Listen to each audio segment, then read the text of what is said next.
Двухголовый сварочный станок, пластик.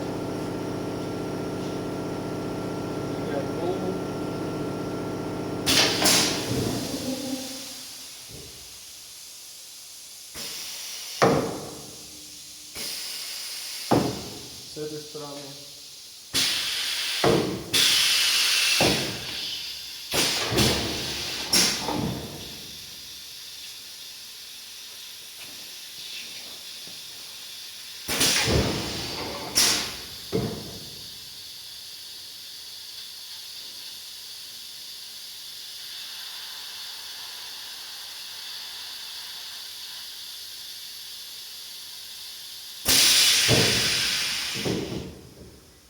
Все отрабатывает.